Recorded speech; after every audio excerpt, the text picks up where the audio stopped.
Kampeni ya Achia Ghetto Hamia Hostel imezidi kushika kasi, ambapo mashirika mbalimbali ya serikali yameendelea kutoa vifaa mbalimbali ili kuhakikisha watoto wanakaa mahali salama. Shirika la wakala wa meli TASAC chini ya mkurugenzi mkuu Mohamed Salum wametoa magodoro zaidi ya 300 kupitia programu ya kusaidia jamii kwa wilaya ya Kisarawe. Programu ya kuhakikisha wanafunzi wanakaa hostel ili wanafunzi wapate sehemu za kulala na kujiandaa na mitihani.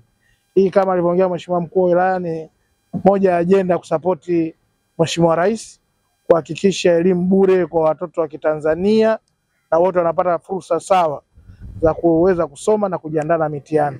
Kwa hiyo tuliona vyema tuje leo kuleta magodoro haya, ni baadhi ya magodoro lakini nimeambiwa mengi yako yamehifadhiwa sehemu maalum ili tuhakikishe mkoa wa Kisarawe sasa unao unainuka kielimu na kuhakikisha zile division 4 na 0 zinapungua na kuingia katika kushindana na wilaya zingine katika kuhakikisha zinafaulisha na watoto wanakwenda mbele.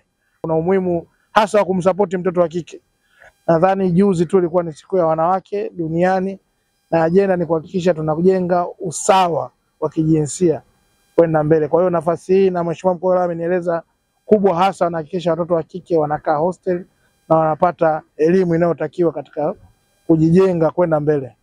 Kwa upande wake mkuu wa wilaya ya Kisarawe Petro Magoti amesema hatua hiyo itasaidia watoto wanaokaa ghetto kuhamia hostel ambazo zimejengwa na Dr. Samia Suluhu Hassan.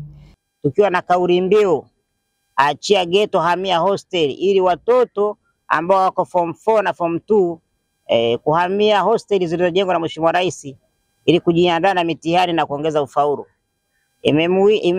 Ameguswa Mheshimiwa Salum kumsapoti Mheshimiwa Rais wa Jamhuri ya Muungano wa Tanzania Daktari Samia Suluhu Hassan. Lakini pili, kupokea maelekezo kwamba taasisi za serikali zifanye kazi kwa kushirikiana, kusaidiana, mifumo isomane. Ile jambo ambalo analiweza basi asaidie pengine. Tukupongeza sana wilaya ya Kisarawe sana, na nitamfikishia Mheshimiwa Rais salamu nyingi sana na upendo ambao umeonyesha kupitia TASAC, kuonyesha kwamba Mheshimiwa Rais miongoni mwa vipaumbele vyake ni kuhakikisha kwamba wanafunzi, watoto wote ambao wazazi wao wanaishi maisha ya chini wapate elimu.